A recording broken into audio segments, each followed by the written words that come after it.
J'ai découvert sa liste des pour et contre de notre mariage. Les contre remplissaient la page. Blessé par le peu de positif, j'ai ajouté ma propre ligne, nouveau contre, célibataire maintenant. En la trouvant, ses mains tremblaient. Je l'ai trouvée un jeudi soir, posée là sur le comptoir de la cuisine comme un serpent lové en attente. Juliette était à son club de lecture ou à ce qu'elle appelait club de lecture. J'avais remarqué qu'ils ne discutaient plus vraiment de livres, mais ça, c'est une autre histoire. Je suis rentré vers 18h30, j'ai desserré ma cravate et me suis dirigé vers la cuisine pour préparer le dîner. C'est là que j'ai vu le bloc-notes jaune. Son écriture. Je l'ai reconnu immédiatement. Les boucles et les courbes soignées qu'elle avait perfectionnées au lycée, mais c'est l'entête qui m'a glacé. Mariage, pour et contre. J'aurais dû m'éloigner, respecter son intimité. Mais qui écrit une liste de pour et de contre sur son mariage et la laisse sur le comptoir de la cuisine? Ce n'est pas de l'intimité. C'est une déclaration. La section des pour contenait 3 éléments. 3. En 6 ans de mariage, elle avait réussi à trouver exactement 3 choses positives à dire sur nous. Financièrement stable, fidèle. C'était tout. La 3e ligne était vide, comme si elle avait essayé de penser à autre chose et avait abandonné. La section des contre remplissait le reste de la page. 17 éléments. Je les ai comptés 2 fois. Me tiens pour acquis. Plus de spontanéité. Ne me fais pas me sentir désiré. Nous sommes tombés dans la routine. Perdu l'étincelle. Il se contente de la médiocrité. Ne me pousse pas à grandir. Le sexe est programmé ennuyeux. Ne me surprends plus jamais. Arrête d'essayer de m'impressionner. Agis comme un colocataire, pas comme un mari. Je me sens invisible. Je me demande ce qu'il y a d'autre là dehors. Est-ce tout ce qu'il y a? Me sens piégé. Antoine me faisait me sentir vivante. Mérite de ressentir à nouveau de la passion. Antoine. Voilà. Confirmation de ce que je soupçonnais depuis des mois. Son ex-petit ami du lycée qui était commodément revenu à Denver il y a 4 mois. Celui qu'elle mentionnait nonchalamment pendant le dîner. Celui dont le divorce était presque finalisé. Je suis resté là pendant probablement 10 minutes, à fixer cette liste. Mon premier instinct fut la colère, puis la douleur, puis autre chose. La clarté. Si quelqu'un a besoin d'une liste de pour et de contre pour décider de rester marié, la décision est déjà prise.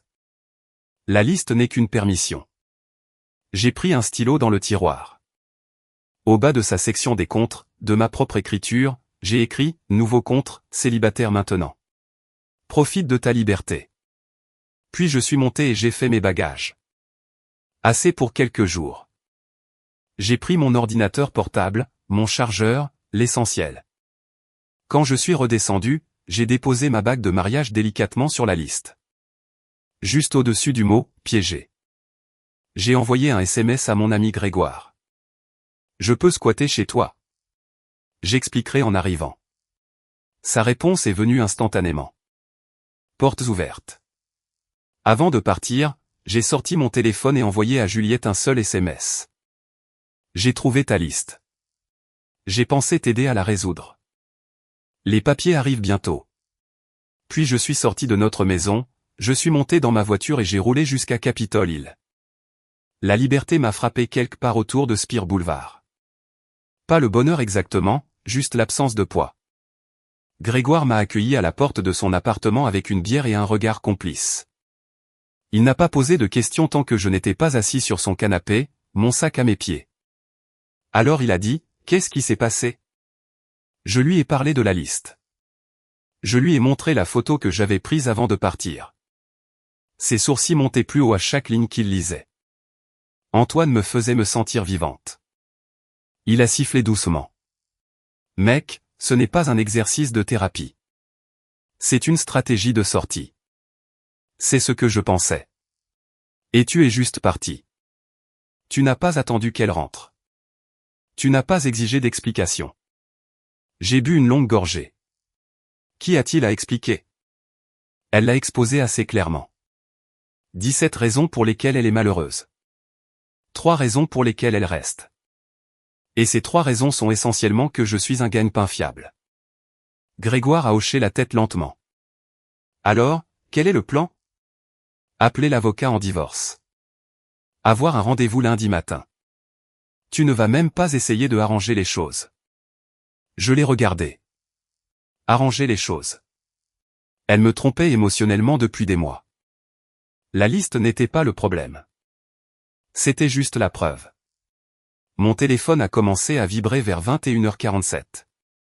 SMS après SMS, chacun révélant un peu plus de panique. De quoi tu parles? Quelle liste?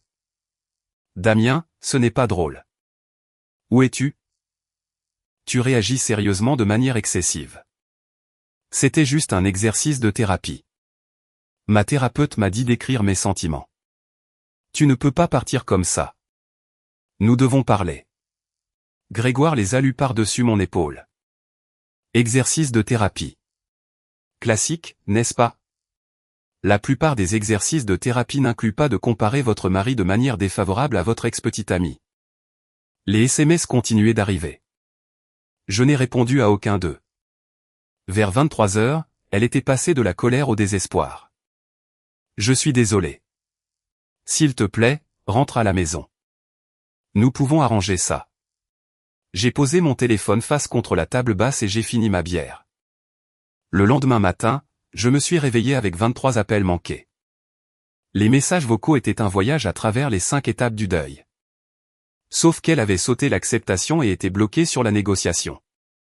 Je suis allé travailler comme d'habitude. J'ai raconté à ma sœur Sophie ce qui s'était passé autour d'un café. Elle a ri. Elle a vraiment ri en disant, il était temps. Elle a dit, j'attendais que tu te réveilles. Tu savais, Damien. Tout le monde savait. Elle s'éloignait depuis des mois. La façon dont elle vérifiait son téléphone constamment. Comment elle avait arrêté de te toucher en public. Les brunchs entre filles tous les week-ends. Pourquoi tu n'as rien dit? Aurais-tu écouté? Elle avait un point. Vers midi, Juliette a appelé depuis un café, Third Culture Coffee à Stapleton. J'entendais la machine à expresso en arrière-plan. J'ai répondu et mis le haut-parleur pour que Grégoire puisse entendre. Nous devons parler de la nuit dernière, a-t-elle dit. Je pense que ta liste a dit tout ce qui devait être dit. C'était juste un exercice de thérapie. Tu le prends beaucoup trop au sérieux. Intéressant. J'ai dit, la plupart des exercices de thérapie n'incluent pas de comparer votre mari de manière défavorable à votre ex-petite amie. Brève pause. Antoine n'est qu'un ami, n'est-ce pas? L'ami qui te faisait te sentir vivante. Très platonique. Tu as fouillé dans mes pensées intimes. Tu les as laissées sur le comptoir de la cuisine. Ce n'est pas privé. C'est une déclaration. Alors, une seule liste et tu as fini. 6 ans ne signifie rien. Je me suis penché en arrière dans ma chaise. La liste n'a pas mis fin au mariage. Elle a juste révélé ce que tu avais déjà décidé. Elle a essayé une tactique différente. Peut-être que si tu me prêtais attention, je ne me sentirais pas comme ça. Théorie intéressante. Alors, c'est ma faute si tu m'as trompé émotionnellement. Je n'ai pas triché. Tu as écrit qu'Antoine te fait te sentir vivante. Tu as écrit que tu te sentais piégé. Tu as écrit que tu mérites de ressentir à nouveau de la passion. Comment appelles-tu exactement ça? J'appelle ça être honnête sur mes sentiments. Non, tu appelles ça être honnête quand tu penses que je ne le trouverai pas. Quand je le trouve, tu appelles ça un exercice de thérapie. Je l'entendais respirer difficilement à travers le téléphone. Alors c'est ça. Tu ne vas même pas essayer. Tu as fait une liste. Je ne fais qu'honorer tes conclusions. C'est insensé. Ce qui est insensé, c'est de rester marié à quelqu'un qui doit peser le pour et le contre. Tu mérites de ressentir à nouveau de la passion. Mais pas à mes frais. J'ai raccroché avant qu'elle ne puisse répondre. Grégoire m'a tendu une autre bière, même s'il était à peine midi. C'était glacial, mec. C'était mal? Non, c'était parfait. Elle s'attendait à ce que tu la supplies. Cette nuit-là, je suis retourné à la maison. Juliette était à sa soirée entre filles, ce qui m'a donné quelques heures. J'avais toujours ma clé. L'endroit se sentait déjà différent. Moins comme une maison, plus comme un musée. Je n'étais pas là pour emballer plus de vêtements. J'étais là pour des preuves. L'iPad de Juliette était sur la table de chevet, synchronisé avec son téléphone. Elle ne s'était jamais déconnectée. J'ai ouvert l'application de messages, et c'était là. Des mois de conversation avec Antoine Sutton. Je n'ai pas tout lu. Pas besoin, mais j'ai pris des captures d'écran des parties importantes. Tu mérites quelqu'un qui apprécie à quel point tu es incroyable. Damien est juste si confortable, comme un vieux pull. La vie est trop courte pour le confort. Tu te souviens de nous? C'était de la passion. J'y pense parfois. Nous avions quelque chose de réel. Les messages sont devenus progressivement plus intimes. Planifier des rendez-vous café, des déjeuners, discuter de son nouvel appartement à Lower Highlands. Puis j'ai trouvé la preuve irréfutable d'il y a 3 jours. Quand est-ce que je peux te voir? Vraiment te voir. Pas juste un café. Bientôt. Je travaille sur quelque chose. Travailler sur quoi? Trouver comment dire à Damien que j'ai besoin d'espace. Une pause. Intelligent. Tâter le terrain d'abord. Exactement. S'il se bat pour moi, je le saurai. S'il ne le fait pas, eh bien, et s'il ne le fait pas, alors je saurai que j'avais raison. Et peut-être que toi et moi pourrons enfin voir où cela nous mène. J'ai envoyé les captures d'écran à mon email, envoyé des copies à l'avocat en divorce, envoyé une à ma sœur, et laissé tout le reste exactement comme je l'avais trouvé. Samedi matin, Juliette est arrivée à l'immeuble de Grégoire. Quelqu'un l'a laissée entrer. Elle a sonné à l'appartement. Je descends, je lui ai dit par l'interphone. Nous pouvons parler, mais pas ici. Nous nous sommes rencontrés à la maison 1 heure plus tard. Elle s'était clairement préparée, coiffée et maquillée, portant ma robe préférée. Elle avait même apporté du café de chez Pablo à Southlands. L'endroit où nous allions le week-end. Je sais que tu es blessé, a-t-elle dit alors que nous étions assis dans le salon. Et je suis désolé d'avoir attendu. J'ai géré des traumatismes non traités du divorce de mes parents, a-t-elle continué. J'ai projeté mes peurs sur notre relation. La liste, c'était moi qui travaillais sur mon anxiété, pas la réalité. Je t'aime et je veux me battre pour nous. Le jargon thérapeutique était épais. Chaque phrase semblait répétée. Quand as-tu repris contact avec Antoine? Ai-je demandé. Je ne sais pas. Il y a quelques mois, il m'a contacté sur Facebook. Et combien de fois l'as-tu vu depuis? Juste quelques cafés entre amis. Combien? Je ne sais pas. 4. 5 peut-être. En 4 mois, tu as eu 5 rendez-vous café avec ton ex-petite amie. Ce n'étaient pas des rendez-vous. Nous rattrapions juste le temps perdu. J'ai sorti mon téléphone, lui ai montré les captures d'écran. Son visage est devenu blanc. Tu as fouillé dans mes messages. Tu as laissé ton iPad déverrouillé. J'ai protégé mes intérêts. Elle a fixé l'écran. Je l'ai regardé assimiler ce que j'avais trouvé. Le maquillage soigné ne pouvait cacher la panique dans ses yeux. Ces messages ont l'air pires qu'ils ne le sont. Elle a essayé. Vraiment? Parce qu'ils ont l'air que tu planifiais de me quitter depuis des semaines. Ils ont l'air que tu allais demander une pause pour pouvoir tester ton petit ami du lycée. Ce n'était pas comme ça à l'époque. Comment c'était? Explique la partie où tu as discuté de voir où les choses allaient avec Antoine après avoir pris de la distance avec moi. Elle a commencé à pleurer. Pas les larmes sincères de quelqu'un qui est blessé. Le genre stratégique. Le genre conçu pour reprendre le contrôle. Peut-être que si tu m'avais prêté plus d'attention, je n'aurais pas eu besoin de parler à Antoine. Voilà. J'ai dit, alors, c'est ma faute. Je n'ai pas dit ça. Tu viens de le faire. Tu as dit que si j'avais prêté plus d'attention, tu n'aurais pas trompé émotionnellement. C'est une tentative de rejeter la faute. Je me sentais seul. Quand m'as-tu dit spécifiquement que tu te sentais seul? Elle a ouvert la bouche, l'a refermée. Je ne devrais pas avoir à le détailler, mais tu as pu le détailler à Antoine. Tu lui as donné 4 mois d'intimité émotionnelle. Tu as renié ton mari. Tu lui as dit des choses que tu ne m'as jamais dites. Alors ne prétends pas que c'est parce que je ne faisais pas attention. Tu ne voulais pas mon attention. Tu voulais la sienne. Les pleurs stratégiques se sont intensifiés. Tu ne comprends pas la pression que je subis. Quelle pression? Être une femme. Honorer l'engagement que tu as pris. Tout est juste si compliqué en ce moment. Je me suis levé. Non, vraiment pas. Tu sais ce qui est compliqué? Essayer de reconstruire la confiance après que ton conjoint ait planifié une stratégie de sortie.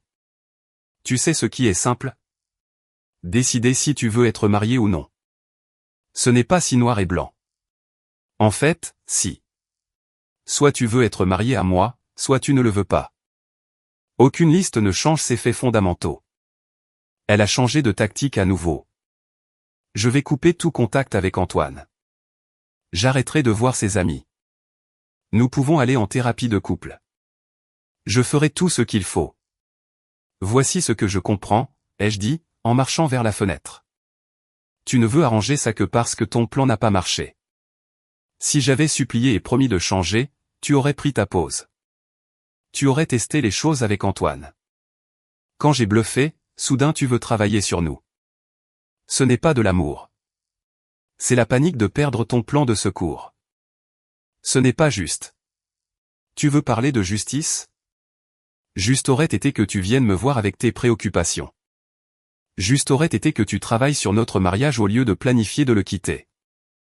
Juste aurait été de ne pas réduire 6 ans à « financièrement stable et fidèle », tout en énumérant 17 raisons pour lesquelles tu es malheureuse. Elle a essayé de me prendre les mains. Je me suis retiré. S'il te plaît, ne fais pas ça. Ne pouvons-nous pas juste en parler? Nous en parlons. Tu veux de l'espace. Je te donne de l'espace. Tu veux du temps pour réfléchir. Je te donne tout le temps dont tu as besoin. Qu'y a-t-il de plus à discuter? Je ne veux pas que tu me haïsses. Je ne te hais pas, mais je me respecte trop pour rester assis à attendre que tu décides si je vaux la peine d'être marié. Elle m'a regardé comme si j'étais un étranger. Peut-être que je l'étais. Peut-être que cette version de moi, celle avec des limites, était nouvelle pour nous deux. Alors c'est ça, a-t-elle chuchoté. Tu ne vas même pas te battre. Je me bats. Je me bats pour mon respect de soi. Si tu as besoin de partir pour savoir si tu veux être ici, alors tu devrais partir.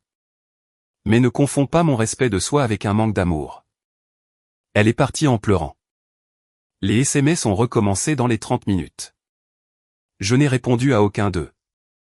Le dimanche, la nouvelle s'est répandue. Ma sœur a appelé mes parents.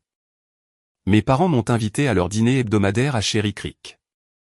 Juliette n'est pas venue, ce qui a rendu les choses plus faciles. Je suis arrivé vers 17h. La maison sentait le rôti de ma mère. Nourriture réconfortante. Elle savait. Damien, a dit ma mère, en me tirant dans un câlin qui a duré plus longtemps que d'habitude. Quand elle s'est reculée, ses yeux étaient humides. Sophie nous a tout raconté. Mon père est apparu du salon, toujours dans sa flanelle usée. Il n'était pas un adepte des câlins, mais il a serré mon épaule assez fort pour que je le sente. Fils, ce seul mot portait tout. Déception envers Juliette. Fierté en moi. Tristesse pour ce qui était perdu. Soutien pour ce qui allait suivre. Nous nous sommes assis à la table à manger, la même où j'avais mangé en grandissant. Sophie était déjà là, un verre de vin à la main. Elle a levé son verre quand je suis entré. Au respect de soi, a-t-elle dit. Ma mère lui a lancé un regard mais n'a pas argumenté. Pendant le dîner, je leur ai raconté toute l'histoire, la liste, les messages avec Antoine, les tentatives de manipulation de Juliette. Mon père mangeait en silence, la mâchoire serrée. Ma mère posait des questions. Sophie a fourni des commentaires. Je ne lui ai jamais fait confiance. Mon père a finalement dit, posant sa fourchette. Quelque chose clochait toujours. Robert, a averti ma mère. Non, Pat, il a besoin d'entendre ça. Je me suis tue parce que tu étais heureux, Damien. Là où je pensais que tu étais. Mais cette fille regardait toujours par-dessus son épaule, se demandant toujours si elle pouvait faire mieux. Tu ne peux pas construire un mariage sur ça. J'aurais aimé que tu dises quelque chose, lui ai-je dit. Aurais-tu écouté? La même chose que Sophie avait dite. Ils avaient raison. Je n'aurais pas écouté. Ma mère a tendu la main sur la table et a pris la mienne. Si quelqu'un a besoin d'une liste pour rester marié, il est déjà parti. Tu as fait ce qu'il fallait, mon chéri. Il faut de la force pour partir. Ça ne me semble pas fort. Je l'admets. Ça ressemble à un échec. L'échec aurait été de rester avec quelqu'un qui te voyait comme un filet de sécurité. Sophie a dit que tu n'étais pas son plan de secours. Tu n'es le prix de consolation de personne. Nous avons parlé jusqu'à presque minuit. Mon père m'a dit que je pouvais rester avec eux si je voulais. J'ai refusé. Le canapé de Grégoire était bien. De plus, j'avais besoin d'indépendance. J'avais besoin de me prouver que je pouvais gérer ça. Alors que je partais, ma mère m'a pris à part. La mère de Juliette m'a appelé hier. Qu'a-t-elle dit? Que tu étais déraisonnable? Que Juliette avait fait une erreur et que tu ne lui donnais pas la chance de la réparer. L'expression de ma mère s'est durcie.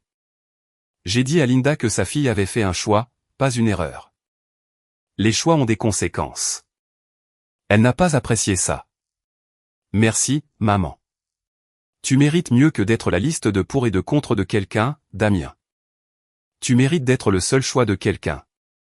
Je suis retourné chez Grégoire en pensant à ça. Le seul choix. C'est tout ce que tout le monde veut vraiment. Ne pas être pesé contre des alternatives, ne pas être l'option sûre. Pendant que quelqu'un fantasme sur l'option excitante, Juliette m'avait fait une option. Je m'étais fait le seul choix. Mon choix. Lundi matin, j'ai rencontré l'avocate spécialisée dans le divorce. Son bureau était au centre-ville de Denver. Vert et acier. Professionnel. Son nom était Catherine Moreau. Une cinquantaine d'années. Yeux vifs, poignée de main ferme. Monsieur Harper, a-t-elle dit, en désignant une chaise. Dites-moi pourquoi vous êtes ici. Je lui ai parlé de la liste, lui ai montré les captures d'écran des messages, et exposé la chronologie. Elle a pris des notes, posé des questions, hoché la tête occasionnellement. Combien de temps avez-vous été marié? 6 ans, des enfants? Non. Actifs partagés, la maison, 2 voitures, compte bancaire standard, rien de compliqué. Elle s'est penchée en arrière dans sa chaise. Cela devrait être simple. Le Colorado est un État sans faute, donc nous n'avons pas besoin de prouver l'adultère. Mais ces messages aident à établir que la réconciliation n'est pas viable. Avez-vous tenté une thérapie de couple? Elle l'a demandé. J'ai refusé. Pourquoi? J'ai réfléchi à la façon de l'expliquer. Parce que je ne fais pas confiance à ses motivations. Elle ne veut une thérapie que maintenant que son plan de secours a échoué. Si j'avais réagi comme elle s'y attendait, si j'avais supplié et imploré, elle aurait pris sa pause. Aurait exploré les choses avec Antoine. Maintenant que j'ai bluffé, elle panique. Je ne suis pas intéressé à être le deuxième choix de quelqu'un. Catherine a souri légèrement. Vous seriez surpris de la rareté de cette clarté. La plupart des gens qui s'assoient sur cette chaise espèrent encore une réconciliation. Toujours en train de trouver des excuses. Pas vous. Devrais-je l'être? Ce n'est pas à moi de le dire, mais d'après mon expérience, les mariages qui nécessitent autant de conviction pour durer ne valent généralement pas la peine d'être sauvés. Elle a pris une décision calculée. Vous en prenez une aussi. Il n'y a rien de mal à cela. Nous avons discuté des délais. Division des actifs. La maison devrait être vendue. Nous pourrions partager les bénéfices. Les voitures étaient séparées. Compte bancaire assez facile à diviser. Pas d'enfants signifiait pas de problème de garde. Pas de dette majeure signifiait pas de négociations compliquées. Si elle ne conteste rien, nous pourrions finaliser cela en environ 3 mois, a dit Catherine. 3 mois, 90 jours. C'est tout ce qu'il a fallu pour annuler légalement 6 ans. Une dernière chose, a dit Catherine alors que je me levais pour partir. Elle essaiera probablement de négocier. Demandez plus de temps. Suggérez des séparations à l'essai. Thérapie de couple. Vous devez être clair sur ce que vous voulez. Je veux le divorce. Alors tenez-vous à cela. Ne la laissez pas vous convaincre de retard. Ne laissez pas la culpabilité vous faire hésiter. Vous prenez une décision commerciale à ce stade. Traitez-la comme telle. J'ai quitté son bureau en me sentant étrangement calme. Décision commerciale. C'est exactement ce que c'était. Juliette avait évalué notre mariage comme une proposition commerciale et l'avait trouvé insuffisant. Je fermais simplement les livres. Le mardi, Juliette publiait des messages vagues sur Instagram. Parfois, la chose la plus difficile et la bonne chose sont les mêmes. Me choisir, guérison, croissance avec des mains de prière et des émojis scintillants.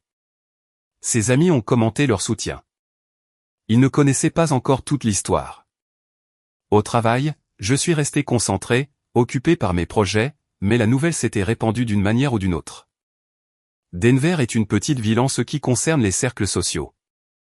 Mon collègue Marc est passé à mon bureau mardi après-midi. Nous avions travaillé ensemble pendant 3 ans.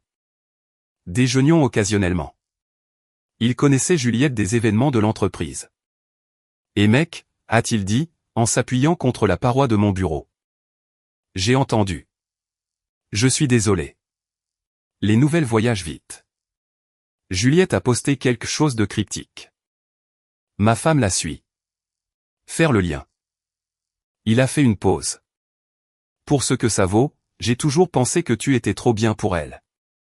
J'ai levé les yeux de mon ordinateur. Oui, elle avait cette façon de parler de toi lors des fêtes. Comme si tu étais un bon colocataire, pas un mari. Toujours en mentionnant des choses que tu n'avais pas faites, des endroits où tu ne l'avais pas emmené. Ça semblait faux. Ma femme l'avait remarqué aussi. Pourquoi personne n'a rien dit? Marc a haussé les épaules. Pas notre place, je suppose. De plus, tu semblais heureux, ou du moins content. J'ai pensé que c'était peut-être juste comme ça que votre mariage fonctionnait. Content. Ce mot encore. Le même mot que Juliette avait utilisé dans ses messages à Antoine. Confortable. Sûr. Content. Tous ces mots qui semblent positifs jusqu'à ce que quelqu'un les utilise comme des insultes. J'étais content, j'ai admis.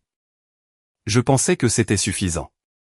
Il s'avère qu'elle voulait des feux d'artifice tous les jours. Les feux d'artifice s'éteignent. Marc a dit, le contentement dure. Elle finira par le comprendre. Probablement trop tard, mais elle le comprendra. Après son départ, j'ai repensé à cette conversation. Combien de personnes avaient remarqué l'insatisfaction de Juliette avant moi? Combien avaient vu les signes que j'avais ignorés? À combien de dîners avais-je assisté? Ignorant tandis que Juliette empoisonnait subtilement notre mariage dans des conversations décontractées. Cette pensée ne m'a pas rendu en colère, juste triste. Triste pour le temps perdu. Triste pour la version de moi qui avait tant essayé de rendre heureuse quelqu'un qui était déterminé à ne pas l'être. Mercredi, l'une de ses amies m'a appelé. Caroline, elle avait été à tous les brunchs entre filles. Je veux que tu saches que nous ne savions rien d'Antoine, a-t-elle dit, la voix serrée d'embarras. Elle nous a dit qu'elle était juste malheureuse en pensant à elle-même. Nous ne l'aurions jamais encouragée si nous avions su. J'apprécie ton appel, ai-je dit. Mais c'est une adulte qui a fait ses propres choix. Jeudi, Juliette a laissé un message vocal. Sa voix était brisée. Émue. Antoine ne répondra pas à mes appels. Il a dit, c'est trop de drame. Il m'a bloqué partout. Tu avais raison. Il ne voulait pas de moi. Il voulait juste un coup de pouce pour son ego. Je n'ai pas rappelé. Je l'ai dit à Grégoire à la place, autour de bière chez lui. Elle réalise qu'elle a échangé quelque chose de réel contre un fantasme. Tu as de la peine pour elle? Un peu, mais pas assez pour y retourner. Grégoire s'est penché en avant, les coudes sur les genoux. Je peux te dire quelque chose? En tant qu'ami? Bien sûr. Je suis fier de toi, mec. Je te connais depuis l'université. Tu te souviens de ta 2e année? Cette fille Rebecca qui t'a trompé à cette fête? J'ai hoché la tête. J'avais presque oublié Rebecca. Tu l'as reprise, tu as trouvé des excuses pour elle. Elle a encore trompé 3 mois plus tard. Tu étais dévasté. Tu m'as fait promettre de ne jamais te laisser refaire ça. Il m'a regardé sérieusement. Tu as tenu cette promesse envers toi-même cette fois-ci. Ça, c'est différent de Rebecca. C'est différent. Tu es différent. Damien, 20 ans, pensait que l'amour signifiait le pardon sans limite. Damien, 34 ans, c'est mieux. Tu peux aimer quelqu'un et quand même partir. C'est de la croissance. Nous sommes restés en silence un instant. La télévision diffusait un match de basket que ni l'un ni l'autre ne regardait. Tu penses que je suis trop dur? Ai-je demandé. Non, je pense que tu es exactement assez dur. Elle n'a pas fait une erreur, Damien. Elle a fait une série de choix calculés sur des mois. Elle a construit une relation émotionnelle avec un autre homme. Elle a planifié une stratégie de sortie. Elle a écrit une liste de tout ce qui n'allait pas avec toi et l'a laissé là où tu la trouverais. Ce n'est pas une erreur. C'est une campagne. Sa thérapeute lui a probablement dit que la liste était saine. Peut-être, mais sa thérapeute ne lui a pas dit d'inclure le nom d'Antoine. Ne lui a pas dit de discuter de ses problèmes de mariage avec son ex. Ne lui a pas dit de planifier une pause pour qu'elle puisse le tester. C'était tout Juliette. Il avait raison. Je savais qu'il avait raison. Et si elle changeait vraiment? Ai-je demandé. Et si dans 6 mois, 1 an, elle était vraiment différente? Grégoire a haussé les épaules. Alors elle sera différente pour quelqu'un d'autre. Pas ton problème. Tu ne peux pas attendre pour voir si quelqu'un devient digne de toi. C'est à l'envers. Tu as besoin de quelqu'un qui est déjà digne. Quelqu'un qui n'a pas besoin d'une liste pour savoir si tu es suffisant. Plus tard cette nuit-là, seul sur son canapé, j'ai pensé à ce qu'il avait dit sur le fait d'être suffisant, sur le fait de ne pas attendre que quelqu'un décide que tu vaux la peine d'être gardé. J'avais passé 6 ans à essayer d'être suffisant pour Juliette, à essayer d'anticiper ses besoins, à essayer de la rendre heureuse. Et finalement, ça n'avait pas d'importance. Elle avait quand même cherché ailleurs, avait quand même fait sa liste, m'avait quand même réduit à 3 maigres, pour, contre 17, contre, cinglant. J'ai sorti mon téléphone et j'ai regardé la photo de la liste une dernière fois. Puis je l'ai supprimée. Je n'en avais plus besoin. Je savais ce qu'elle disait, savais ce qu'elle signifiait. La garder ne ferait que remuer le couteau dans la plaie.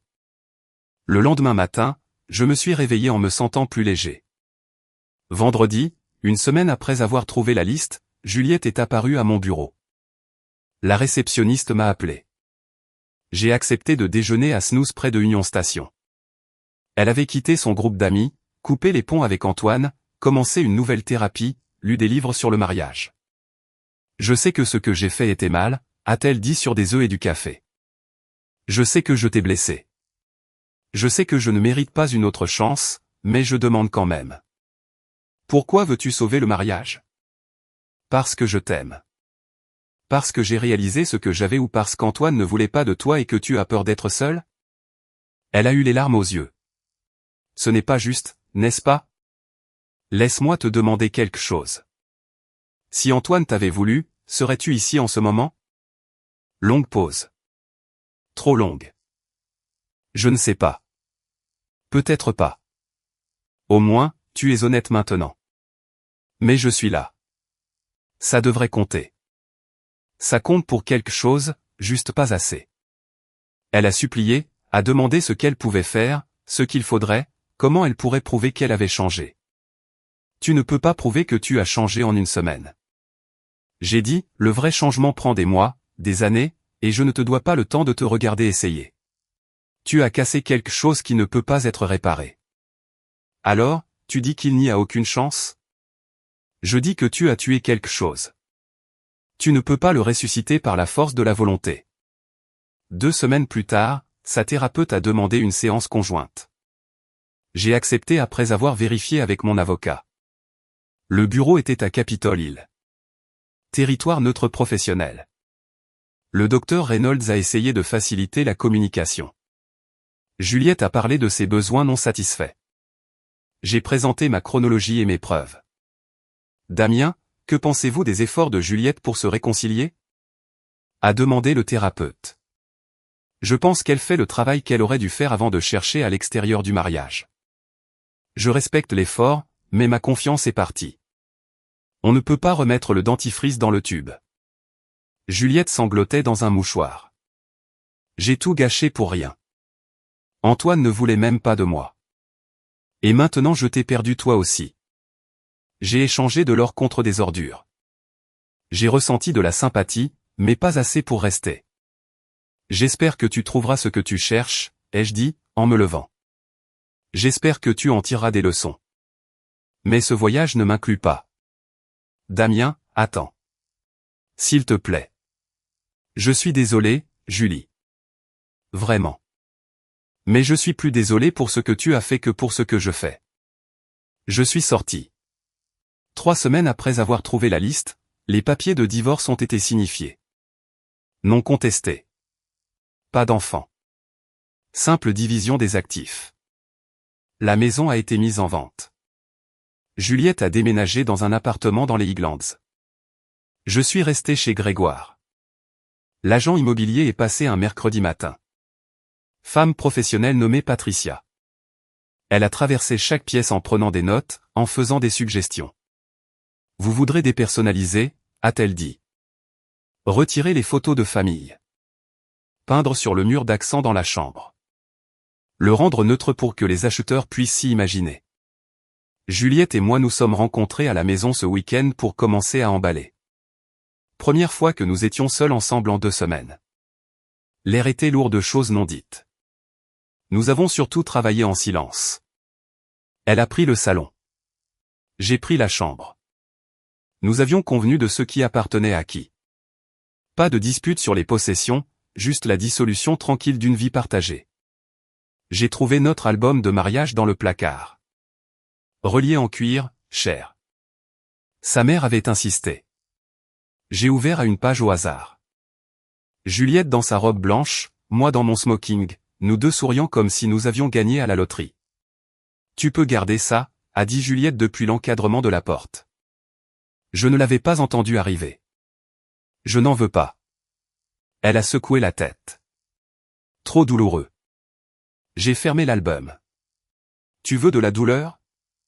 Essaie de découvrir que ta femme planifiait de te quitter pour son ex-petite amie. Ce n'est pas juste. Je ne suis jamais vraiment parti.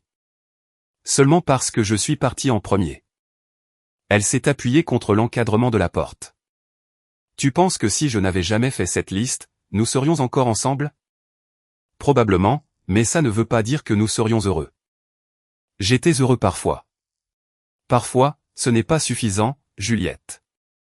Parfois, c'est ce pourquoi tu te contentes quand tu as trop peur d'admettre que tu veux partir. Elle s'est essuyée les yeux. Je sais que tu me hais. Je ne te hais pas. Je ne te fais juste plus confiance. Et je ne peux pas être marié à quelqu'un en qui je n'ai pas confiance. Nous avons fini d'emballer en silence. Quand nous avons eu fini, nous nous sommes tenus dans le salon vide. L'espace résonnait. Tous les meubles avaient disparu. Juste des murs nus et des marques de tapis là où le canapé se trouvait. C'est vraiment ça, a-t-elle dit. Oui, c'est vraiment ça. Elle est apparue lors d'une visite d'acheteur. C'est vraiment en train de se produire. Oui, ça l'est. Tu me hais? Non, je te plains. C'est pire. Peut-être, mais c'est honnête. Nous nous sommes tenus dehors près de nos voitures. Le soleil du Colorado se couchait, peignant tout en or. Ça semblait cinématographique mais triste. Tu étais tout ce que j'ai dit sur cette liste, a-t-elle dit doucement. Stable, fidèle, sûr. C'était les pour. J'étais une idiote de penser que c'était de petites choses. Oui, tu l'étais. Antoine me faisait me sentir désiré, choisi, spécial, mais c'était tout en surface. Tu me faisais me sentir en sécurité. C'est plus profond, plus réel. Mais je l'ai appelé ennuyeux. Dommage que tu l'aies compris après l'avoir jeté. Si je pouvais le reprendre, mais tu ne peux pas. C'est le but. Elle a demandé si je la pardonnerais jamais vraiment. Je lui ai dit que je l'avais déjà fait, mais que le pardon n'était pas la réconciliation. Le pardon était pour moi. Ça m'a permis d'avancer. La réconciliation serait pour elle. C'est très mature de ta part, a-t-elle dit. Oui, eh bien, l'un de nous devait grandir. Nous ne nous sommes pas embrassés. Pas de moment dramatique, juste un acquiescement. Elle est partie en voiture. Je l'ai regardée partir et j'ai ressenti surtout du soulagement. 3 mois plus tard, le divorce a été finalisé. Juliette avait déménagé à Boulder pour un nouveau départ. Apparemment, elle sortait avec quelqu'un de manière informelle. Je n'ai rien ressenti à ce sujet. 6 mois après avoir trouvé la liste, j'avais mon propre appartement à Wash Park. Petit mais à moi. J'avais recommencé à courir. J'avais repris des hobbies que j'avais négligés. J'étais sorti quelques fois, mais rien de sérieux.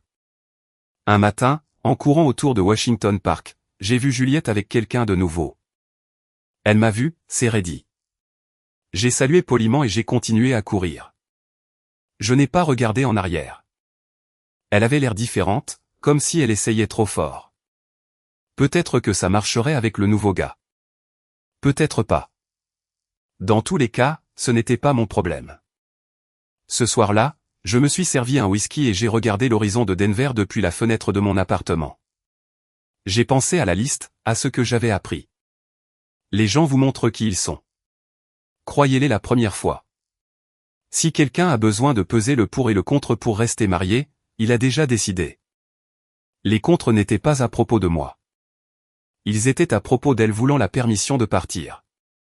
Je lui ai donné ce qu'elle voulait, juste pas comme elle le voulait. Elle voulait du drame, de la négociation, un combat à gagner. Je lui ai donné de la clarté à la place. Ce qui est drôle avec le respect de soi, c'est qu'une fois que vous l'exigez des autres, vous commencez à vous le donner à vous-même. La liste n'a pas mis fin à mon mariage. Elle m'a montré que le mariage était déjà terminé. Je garde la liste dans mon tiroir de bureau, non pas comme un rappel de trahison, mais comme un rappel de respect de soi. Le jour où j'ai cessé de me battre pour être le choix de quelqu'un et suis devenu mon propre choix. Financièrement stable, fidèle, et oui, je le suis. Et je mérite quelqu'un qui voit cela comme des fondations, pas des prix de consolation. La meilleure décision que je n'ai jamais su que je devrais prendre.